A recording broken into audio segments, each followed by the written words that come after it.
Halo semua, gimana kabarnya? Hari ini tanggal 27 September ya. Nah, ini kebetulan marketnya memang udah tutup, jadi saya udah bisa bikin video lagi. Nah, untuk IHSG hari ini sesuai kayak prediksi saya kemarin ya sebenarnya di video pas hari Jumat. Jadi memang IHSG ini kalau teman-teman lihat kan ada beberapa support sama resistance kecil ya. Kalau sekarang ini ya kebetulan memang dia udah sampai di resistance nih di resistance ini. Kalau dilihat dari historinya ini udah berapa kali kepentok di sini dan nggak kuat akhirnya turun lagi. Jadi eh untuk hari ini sih sebenarnya penurunannya udah bisa ditebak sih karena kan udah dekat-dekat resisten ya. Nah, menurut saya sih kalau untuk minggu ini ada kemungkinan ya karena dia udah mentok di resistance ini sih kemungkinan besar sih harusnya mungkin nggak bakal turun balik arah ke bawah lagi. Nah, view-nya masih sama selama dia masih ada di masih tahan di garis ini itu harusnya masih oke banget untuk IHSG kita. Jadi semoga sih bisa cepet-cepet keluar dari sideways-nya soalnya kan lama-lama bosen juga ya sehari merah, sehari hijau, kemudian nanti merah berhari-hari, kemudian nanti hijau lagi kan capek juga nungguinnya. Nah, untuk view IHSG saya sih sebenarnya masih sama dari awal selama dia masih ada di area penan di sini kalau dia bisa breakout nanti target paling jauhnya sih ya kita doakan saja bisa sampai 7.000 ya seperti itu. Tapi kalau misalkan dia nggak bisa tahan di garis ini sih sebenarnya masih ada dua support lagi sih yang bisa diperhatikan. Yang pertama di sini 5.877, kemudian yang paling terakhir di 5.744. Nah, yang paling nggak boleh dijebol sih sebenarnya di 5.744 ini ya. Kalau misalnya jebol ya eh, udah nggak bagus sih sebenarnya untuk view IHSG kita ke depan. Nah, kita doakan saja semoga semuanya bisa lancar sampai akhir tahun ini window dressing dan IHSG kita bisa sampai ke 7.000. Oke, sebelum kita mulai ke pembahasan watchlist video hari ini, jangan lupa untuk teman-teman yang belum subscribe supaya bisa subscribe dulu biar nggak ketinggalan video-video baru saya yang lainnya. Nah, soalnya kayak kemarin ini kalau misalnya teman-teman lihat bagi yang baru join di sini bisa lihat video-video sebelumnya karena ini pembahasan sahamnya masih relate semua, jadi masih bisa untuk referensi kalian. Kemudian jangan lupa juga untuk follow Instagram saya di cufi777. Nah, karena di sini saya setiap harinya akan lebih banyak post watchlist saham dan ada konten-konten edukasi juga seputar saham yang akan aktif di-upload setiap hari sih. Jadi misalkan kayak kemarin ini kan BBRI saya udah kasih tahu ya, di sini ada area belinya gimana, trading plan-nya gimana, terus area TP-nya yang paling oke di mana itu semuanya udah saya kasih tahu di caption bisa dibaca. Kemudian juga eh, tentang Unilever itu juga saya ada kasih tahu kira-kira penurunannya bakal sampai mana. Ini kalau teman-teman yang belum lihat atau mungkin kebetulan lagi pegang Unilever, mungkin bisa jadi referensi ya untuk teman-teman. Yang bagi teman-teman yang pegang Unilever bisa dibaca postingan saya. Cuma analisa ini ya namanya analisa gak 100% benar, bisa salah, bisa benar. Jadi ini bisa jadi buat kalian referensi aja sih. Jadi jangan lupa untuk eh, follow IG saya di Juvi777. Nah, satu lagi sih, eh, saya saranin sih kalau misalnya kalian belum follow ya follow dulu aja soalnya beberapa watchlist saham yang bakal saya posting di IG itu biasanya udah saya posting jauh-jauh hari bahkan waktu sahamnya lagi masih dalam fase akumulasi lah kita sebutnya aja misalkan kayak agro ini saya udah posting dari 1 minggu lalu sebelum sahamnya kemana-mana nggak kemana-mana ya. Nah, di sini saya udah kasih tahu kalau dia barusan breakout dari pattern bullish flag. Nah, kemudian beberapa hari setelah saya posting ini memang dia ada sedikit koreksi ya. Nah, kemudian koreksinya itu membentuk satu pattern lagi yang baru. Nah, itu juga saya udah update di story saya. Jadi, kalau kalian nggak follow, mungkin kalian nggak bisa dapetin update-update dari watchlist yang udah saya posting di post IG. Nah, biasanya saya posting update-nya itu di Instagram story saya. Jadi, kalau misalnya kalian nggak follow, mungkin kalian nggak bakal dapat update-nya itu kayak gimana sih sebenarnya view-nya, apakah masih bisa ke atas atau mungkin bakal view-nya balik arah kayak gitu. Nah, untuk yang agro ini kebetulan kemarin memang ketika dia berubah pattern, dia berubah jadi ini ya. Kita coba cek aja langsung ke trading view. Nah, ketika dia berubah pattern, dia sebenarnya masih bullish ya patternnya. Ini ada satu pattern yang namanya bullish flag. Sebenarnya poinnya masih sama. Nah, ini kalau misalkan kalian nggak follow IG saya sih mungkin kalian nggak bakal dapat di harga-harga bawah sih, di harga 2.200-an, 2.300-an. Mungkin eh, kalau misalkan kalian cuma follow influencer yang lain misalkan ya, saya yakin banget pasti mereka akan posting ya kemungkinan minggu ini lah. Minggu ini baru akan posting ketika dia udah benar-benar breakout dari bullish flag kayak ini. Karena itu kan udah ya ibaratnya ya banyak player yang udah akumulasi di harga-harga bawah, dan ya kalau misalkan kalian nggak mau ketinggalan untuk dapat akumulasi di harga-harga bawah ya silakan follow IG saya. Dan kalian juga bisa lihat sendiri ya, walaupun akun saya masih terbilang sangat baru, cuman ya kalian bisa lihat sendiri lah, cek sendiri, bisa pantau sendiri analisanya kira-kira kayak gimana, apakah analisa saya benar-benar seperti akun yang baru yang abal-abal atau analisa saya semuanya tepat kayak gitu. Oke, kita langsung aja lanjut karena kita tadi bahas agro ya, sekalian aja. Nah, kita bahas lagi. Ini sebenarnya udah pernah saya bahas di video saya sebelumnya, cuman kita update sedikit aja di sini. Jadi di sini kalau teman-teman lihat agro itu ada satu pattern yang namanya bullish flag. Nah, kebetulan memang dia udah breakout ya dari bullish flagnya ini. Sorry, bukan bullish flag, maksudnya bullish pennant. Jadi dia memang udah breakout dari pennantnya, dan untuk candle hari ini sih sebenarnya kurang bagus ya. Karena dia kayaknya nggak kuat. Nah, ini ada kemungkinan view-nya ke depan untuk beberapa minggu ini ada kemungkinan dia bakal retest di sini, retest di garis trend lainnya, kemudian baru dia akan lanjut naik ke atas lagi, seperti itu. Nah, pokoknya untuk agro sih selama dia nggak balik ke dalam penannya itu masih oke banget. Jadi kalau buat teman-teman yang belum sempat masuk itu bisa tunggu di sekitar area pas dia retest lah di garis trendline sini. Jadi mungkin di sekitar 2400-an bisa mulai cicil. Cuma kalau dia balik lagi ke dalam penan itu ya mungkin teman-teman harus consider juga untuk cut loss dulu, atau misalkan kalau mau fresh down juga bisa, tapi untuk support yang paling kuatnya sih yang paling terakhir yang nggak boleh jebol ada di sini di 1970 seperti itu. Nah, oke, untuk pembahasan agro sedikit aja karena kalau misalkan kalian mau lihat yang video lebih lengkapnya bisa lihat di video saya sebelumnya. Kita langsung aja bahas ke saham yang menurut saya menarik nih. Ada beberapa sih sebenarnya hari ini. Pertama kita bahas saham requestan dulu ya, karena kemarin ada yang bahas BABP, request BABP. Nah, kalau BABP sendiri ya teman-teman lihat di sini saya ada kasih beberapa support ya. Nah, eh, sebenarnya ini hari ini per hari ini itu harganya udah bener-bener deket banget sama closing, sama di support yang ini ya, sama di support yang di 254. Jadi untuk BAPP sendiri sih sebenarnya kalau saya pribadi sih menurut saya ini saham udah untuk sementara udah nggak layak untuk di hold terlalu lama sih. Jadi kalau misalnya teman-teman mau masuk ya fast trading aja, maksudnya day trading lah.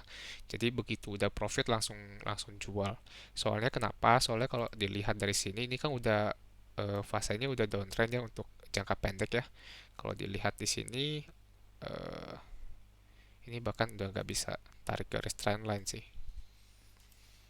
Sebentar. Kalau dilihat di sini ya. Nah, ini kan udah memang dia udah confirm kalau lagi downtrend. Jadi kalau misalkan mau tunggu sampai dia balik arah ke uptrend lagi sih sementara belum ada tanda-tanda. Cuman kalau kita lihat dari candle harian hari ini ada indikasi kalau waktu dia harganya sampai ke sekitaran support sini sih ada yang narik ke atas sih. Jadi ini ada kemungkinan besok lah, besok atau mungkin dalam minggu ini lah, dalam minggu ini harusnya bakal ada pantulan. Jadi kalau buat kalian yang mau fast trade sih eh, antri di sekitaran ini sih, di dekat-dekat support sini lah, di dekat-dekat 260-an sini udah oke harusnya. Jadi jangan langsung kalian HK di sini, takutnya nanti malah nyangkut di atas. Seperti itu ya untuk BBP ya.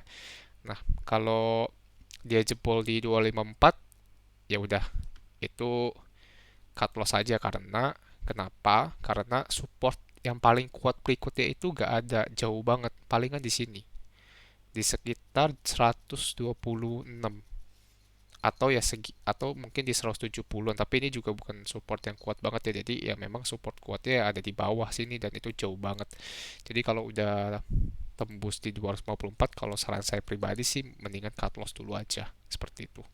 Tapi balik lagi ke teman-teman, kalau misalkan kalian masih percaya sama saham ini, prospeknya ke depannya masih bagus, kalau kalian percaya itu, ya kalau kalian nggak mau cut loss juga boleh.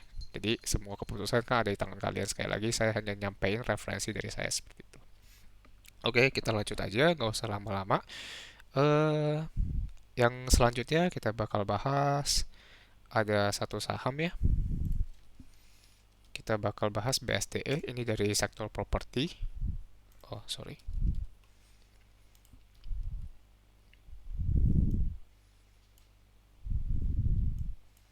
Nah, BSD ini kan kalau dilihat dia udah breakout, dia ada satu pattern ya, namanya falling wedge. Dia udah breakout juga dari falling wedge ya. Nah, ini sementara sih dia lagi retest ya. Kalau kita lihat sih ini kemungkinan dia bakal bisa sampai sini sih. Nah, ada potensi dia bisa sampai 1095. Cuman masalahnya adalah eh di sini tuh ada satu pattern juga selain falling wedge yang menurut saya lumayan menarik ya. Jadi kita bersihin dulu. Nah, kalau teman-teman perhatiin di sini ada satu pola seperti cup and handle. Jadi ini cupnya, kemudian ini handle-nya di sini.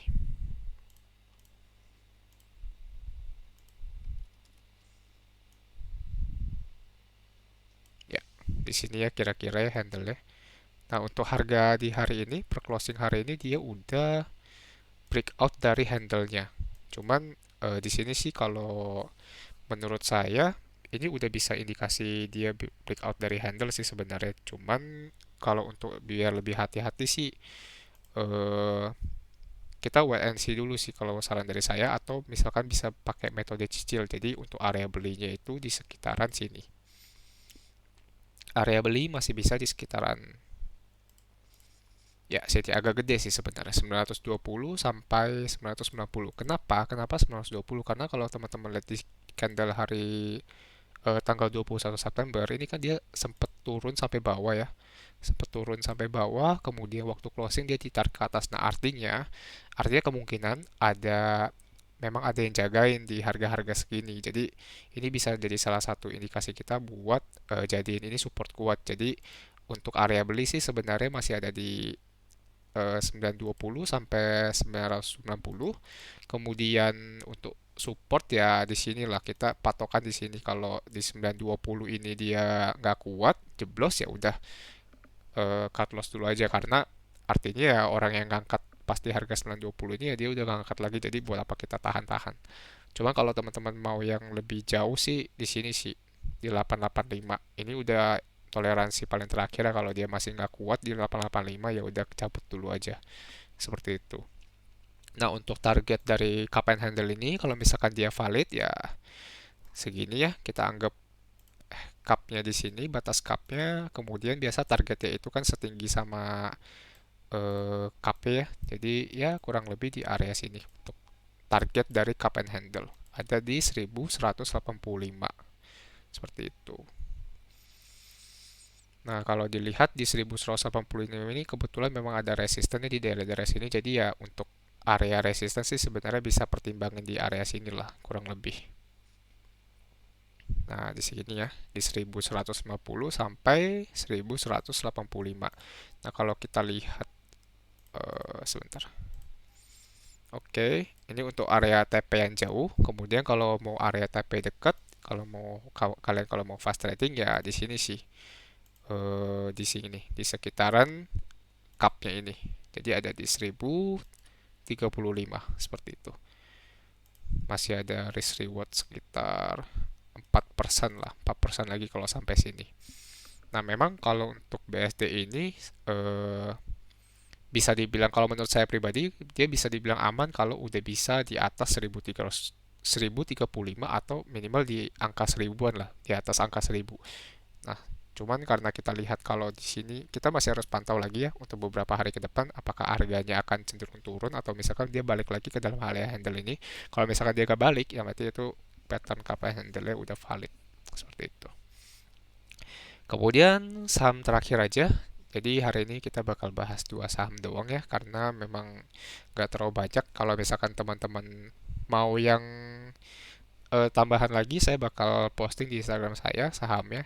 Nah, nanti kalian bisa follow aja karena saya bakal lebih aktif di Instagram, soalnya kalau untuk update Instagram itu kan lebih gampang ya, gak perlu waktu banyak. Dan soalnya kalau di YouTube kan kita perlu record dulu, kita perlu sedikit editing, eh, cutting segala macam, nah itu butuh waktu yang agak lama.